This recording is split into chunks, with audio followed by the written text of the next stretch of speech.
This is the Honda Jazz. It's the 1.4 version. You can get them in 1.2, and you can see the pictures on the outside here. It's a nice white car. It's got tinted glass at the back.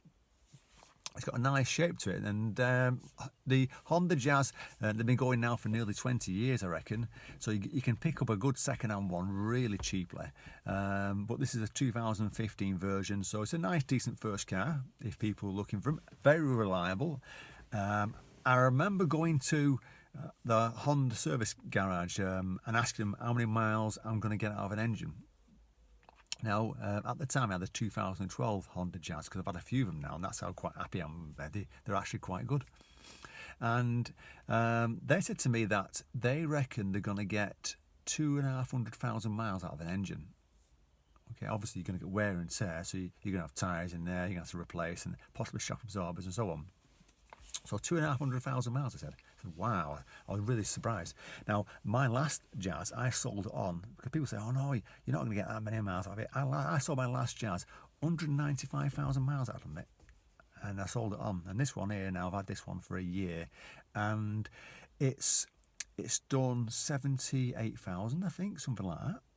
And it's driving fine. You know, the engines are built to last, and this is the petrol engine. Like I say, you can get a smaller engine, 1.2, versus a 1.4. That's what I tend to go for. So the 1.4 tends to do most things. You know, 1.2, it's okay. It'll be okay. But if you've got a family in the back, it might struggle a little bit. It might be a bit slow pulling off. But with 1.4, you're easy to do it. And the interior of the car, it's quite nicely laid out. You know, it's a grey black plastic, which is fine. There's nothing wrong with that. That's what most cars are like these days.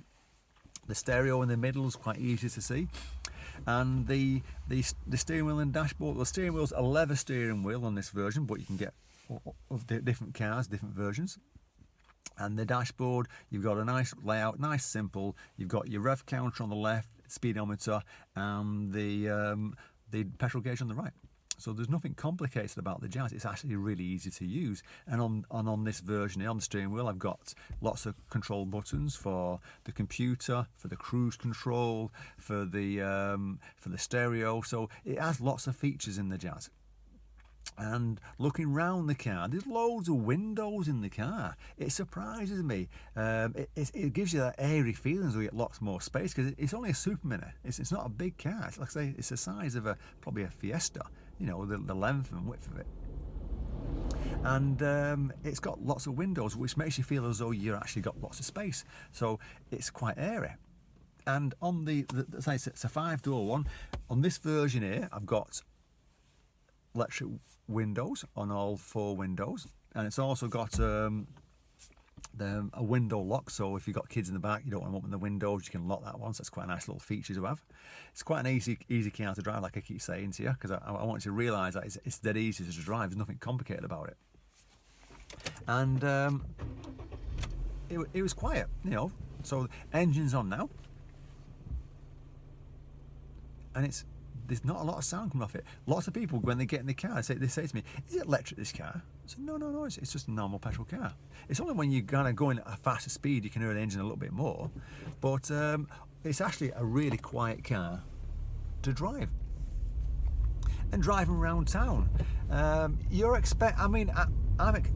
looking at my dashboard here, and I'm getting 43 miles per gallon out of it. And that's averaging. I mean, obviously, if you're doing different types of driving, then it's going to be different all the time. So if you're driving the motorway for a long period of time, you know, and I've done this in the past, you're talking about up to 50 miles per gallon, you know, if you drive sensibly. If you're driving, racing round all the time, then you're obviously going to get less miles per gallon. But just remember that it's quite an easy car to drive. It's definitely a reliable car to drive. The way it's been built, you can see it looks nice, it looks solid. And it's got a good safety rating. You know, it's got lots of safety features. It's got the airbags on the front, passenger and the driver's side. It's got the curtain airbags on the front and the side of the windows. So it's got lots of safety features. And when you're driving the car, it feels quite relaxing. You know, there's nothing hard about driving it. Everything's in reach of the driver. So if you're thinking, right, okay, then I'm not too sure, well, all I will say is get a test drive. You don't have to get a 5-year-old one, you can go for an older one, 10-year one. You know, obviously do a bit of research on them, but I can't fault them. You know, they've been very reliable for me. I've been driving a Honda Jazzes now for getting on for 8-9 years, and the only things I've noticed going wrong with them is just wear and tear. You know, a couple of tyres here and there, maybe the odd shock absorber, but that's because I load it, and I literally load it up with camping gear a couple of times a year. You know, I have the seats at the back, fantastic. They've got magic seats. So if people are not sure about the magic seats, what they've done under is they've moved the petrol tank underneath the driver's seat, so you don't even know it's there, because it's just like a normal seat. Just does all the normal functions, but it's released the back seats to do something else. So they've given it a nickname of magic seats, and basically the seats fall right up and clip away, so you can actually loads of space to put stuff in. And you can see on the video here, I'm walking through the car from one side to the other. That's how much space you've got, and they're easy to pop back down.